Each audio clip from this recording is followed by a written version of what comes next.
சத்குரு வணக்கம். இன்றைக்கு சத்குருவோட ஒரு பரிபாஷை. அதாவது என்னென்னா, சாமி என்கிட்ட சொன்னாங்க, ஓட்டுக்குள்ளே பூந்து சைக்கிள் எடுத்து ஓட்டணும் சாமி அப்படின்னு சொன்னாங்க. அப்போ அதோட அர்த்தம் எனக்கு புரியல. ஓட்டுக்குள்ளே பூந்து சைக்கிள் எடுத்து ஓட்டணும் சாமின்னா எப்படி? நம்மளுக்கு தெரிஞ்சதெல்லாம் பெரும்பாலும் வீட்டு ஓட்டுக்குள்ளே பூந்து எப்படி சைக்கிள் எடுத்து ஓடுறது அப்படின்னு நான் கொஞ்சம் குழம்பிட்டேன். அப்புறம் கொஞ்ச நாள் செஞ்சு எனக்கும் சரியாக தெரியல. அப்புறம் நாள்பட நான் உங்ககிட்ட சொன்னேன்ல, சில பரிபாஷைங்க நம்மளுக்கு காலப்போக்கில் சாமியே நம்மளுக்கு அது தெளிவுபடுத்திடுவாங்க, தெளிவாக நம்மளுக்கு உணர வச்சுருவாங்க.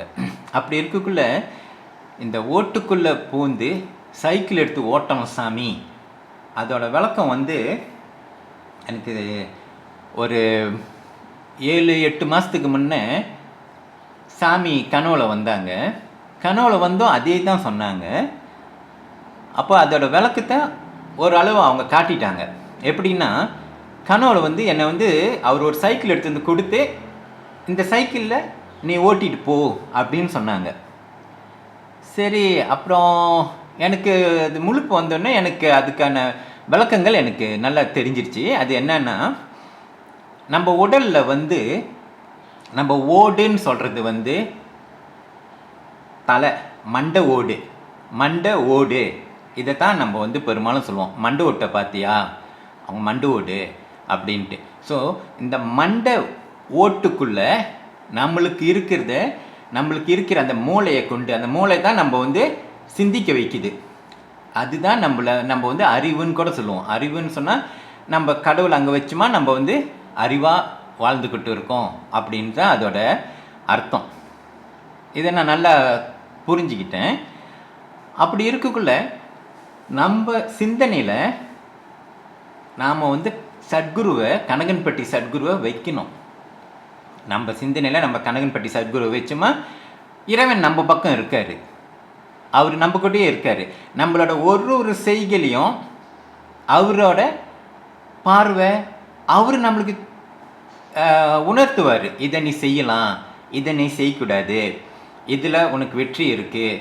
அப்படி பார்க்கக்குள்ள கடவுளை, சத்குரு போல் ஞானிகள் எல்லாருமே, இப்போ நம்ம கனகன்பட்டி பக்தர்களுக்கு நம்ம சத்குரு தான் எல்லாமே. அதுபோல் மற்றவங்க இந்த வீடியோ யாரோ புதுசாக பார்க்குறவங்களா இருந்தாலும் சரி, அவங்கவுங்களுக்குன்னு ஒரு குரு இருக்கும். அவங்க குருங்களை, அவங்க வணங்குற தெய்வங்களை, அவங்க எண்ணத்துக்குள்ளே, இந்த மண்டை ஓட்டுக்குள்ளே நம்ம சிந்தனையில் எந்த நேரமும் நம்ம தெய்வ சிந்தனையாக இருந்தோமா நம்மளோட காரியங்கள் எல்லாம் சிறப்பாக அமையும், எல்லாத்துலேயும் வெற்றி தான். இதை நான் நல்லா புரிஞ்சுக்கிட்டேன். அப்போ நம்ம இந்த கடவுள் சிந்தனையோட, நம்மளோட அறிவு எல்லாமே கடவுள் சிந்தனையோடு நம்ம இருந்துக்கிட்டே இருந்தோமா நம்ம வாழ்க்கை சுமூகமாக கொண்டு போகலாம். பைஸ்கிள் கிடைச்சா எப்படி நல்லா சைக்கிள் ஆனந்தமாக ஓட்டுவோம்ல. சின்ன பிள்ளையில நம்ம பார்த்தோமா, பைஸ்கிள் ஓட்ட தான் நம்மளுக்கு ஆவலாக இருக்கும். அந்த பைஸ்கிள் ஓட்டிக்கிட்டு நம்ம எங்கே வேணுமோ போகலாம். உங்கள் எல்லாருக்கும் நல்லா தெரியும், சரித்திரங்க பார்த்தா கூட இந்த ஜப்பான்காரன் ஒரு நாட்டை இந்த பக்கம் சவுத் ஈஸ்ட் ஏசியாவில் பிடிச்சது கூட பைஸ்கிளில் தான் அந்த ஆமிக்காரங்க வந்தாங்களாம். அப்போ ஒருத்தருக்கு அந்த காலத்தில் சரி பைஸ்கிள் கிடைச்சாலே அவங்களுக்கு ஒரு வசதியான வாழ்க்கை, சுமூகமாக இருக்கும், சந்தோஷமான ஒரு நிலைமை இருக்கும். அதோட அர்த்தத்தை தான் சாமி மறைமுகமாக இந்த சிந்தனைக்குள் இறைவனை வைத்து உன் வாழ்க்கையை நீ ஓட்டு, சிறப்பாக வருவ. அதுக்காகத்தான் இன்று எனக்கு அவர் ஒரு அனுமதி கொடுத்து உங்கள் கூட இது பகிர்ந்து கொள்ள சொன்னார். ஸோ இது என்னோடய விளக்கங்கள், என்னுடைய விளக்கம் சொல்கிறத நான் கனவுல கண்ட விளக்கங்கள் நான் இன்றைக்கி உங்ககிட்ட சமர்ப்பிக்கிறேன். இது ஏதாவது தவறுகளாக இருந்தால் கூட அது நீங்கள் காமெண்ட்ஸில் சொல்லலாம். ஆனால் தவறாக இருந்தாலும் மன்னிக்கும், நான் எதுவும் பேசுறது தவறாக இருந்தாலும். அதுபோல தான் சாமி இடத்துல மற்றொரு சம்பவத்தையும் நான் சொல்ல விரும்புகிறேன். சாமிக்கிட்ட நம்ம எல்லோரும் போகிறோம். எல்லாரும் எங்கேருந்து, எந்த நாட்டிலேருந்து வந்தாலும் சரி, யாராக இருந்தாலும் சரி, ஏழை பணக்காரன் யாராக இருந்தாலும் சரி, அங்கே போயிட்டோமா சாமி எல்லாரையும் ஒரே மாதிரி தான் கவனிக்கிறாங்க. எனக்கு ஒரு 10 கெட்ட வார்த்தையில் ஏசுனா மற்றவங்களுக்கு அந்த 10 கெட்ட வார்த்தை போகுது. எனக்கு ஒரு சாப்பாடு யாரும் வாங்கிட்டு வந்து சாப்பாடு அன்றைக்கு அன்னதானம் கொடுக்குறாங்கன்னா எனக்கு என்ன கிடைக்குதோ அதுதான் மற்றவங்களுக்கும் கிடைக்கும். எல்லாருக்குமே ஒரே நிலைமையாக தான் சாமி வச்சுருந்தாங்க. சாமியோட பார்வையில் வந்து நம்மளோட ஆத்மாவை தான் பார்க்குறாரு. நம்மளோட அந்த ஆத்மா வந்து அதை வந்து திட்ட முடியாது. அது ஒரு ஒளி. ஆத்மா என்பது ஒளி. ஆத்மா ஆன்மா எல்லாமே அந்த ஒளி தான். அந்த ஒளியை வந்து திட்ட முடியாது. இந்த உடலை தான் சாமி திட்டுறாங்க. ஏன்னா இந்த உடலை வச்சு தான் நம்ம பல செய்கையை செய்கிறோம். நல்லது செய்கிறோம், கெட்டது செய்கிறோம், பொறாமை பிடிக்கிறோம், மற்றவங்க இப்படி பொழைக்கிறாங்க அப்படி பொழைக்கிறாங்கன்னு நம்ம உள்ளுக்குள்ளே சிலர் அந்த இதெல்லாம் வந்து இந்த உடல்னால தான் வருது. இந்த உடலில் அந்த உணர்வுகள் அதிகம் கொடுக்கறனால தான். ஆனால் ஆத்மாவுக்கு வந்து அது இல்லை. ஆத்மா வந்து புனிதமாக இருக்குன்ட்டு சாமி வந்து எல்லாரையும் ஒரே மாதிரி தான் பார்ப்பாங்க. இதை பற்றி நான் சொன்னேனுங்களே, ஒரு சித்தர்கிட்ட நான் வந்து சில போதனைகள் அவர்கிட்ட இருந்து நான் தெரிஞ்சுக்கிட்டேன். அதாவது என்னன்னா, சித்தர் என்கிட்ட சொன்ன ஒரு விளக்கம் வந்து, ஒரு தீபத்தை எடுத்துக்கிட்டோமா, ஒரு விளக்கில் ஒரு தீபம் ஏற்றுறோம். அந்த விளக்குலேருந்து அந்த திரியை எடுத்து கோடிக்கணக்கில் லட்சக்கணக்கில் விளக்குங்களை உருவாக்க முடியும். ஒரு விளக்கா எல்லாம். இப்போ நம்ம கார்த்திகை தீபத்துக்கு பார்த்தோமா, ஒரு விளக்கில் வீட்டுக்கிட்ட ஒரு விளக்கு ஏற்றி அந்த விளக்குலேருந்து தான் மற்ற விளக்குங்கள்லாம் நம்ம ஏற்றிக்கிட்டு போவோம். அப்போ இந்த விளக்குங்கள் எல்லாத்தையும் ஒன்றா சேர்ந்து வைக்கக்குள்ள அது பேரொளி ஆயிடுது. அந்த பேரொளி தான் இறைவன். இந்த இறைவனோட ஒரு சொரூபம். அதாவது இந்த இறைவன் கிட்டேருந்து எனக்கு சித்தர் சொன்னது, கொஞ்சம் கொஞ்சமாக எனக்கு புரிகிற அளவுக்கு அவங்க சொன்னது, கொஞ்சம் கொஞ்சமாக அந்த ஒளிங்களை எடுத்து ஒவ்வொரு மனிதனோட இதயத்திலையும் இறைவன் நுழைந்துட்டார். அந்த ஒளியாப்பட்டது தான் நம்மளோட அந்த கண் புருவத்துக்கு நடுவில் வந்து தீபமாக எரிஞ்சிக்கிட்டு இருக்கான்.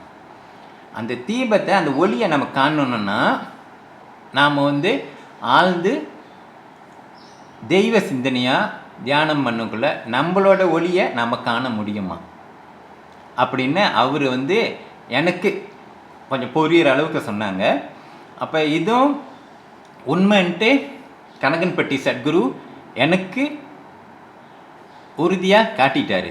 எப்படின்னா, சாமி உள்ளே போட சாமியோட முதல் படுப்பே உள்ளே போடா.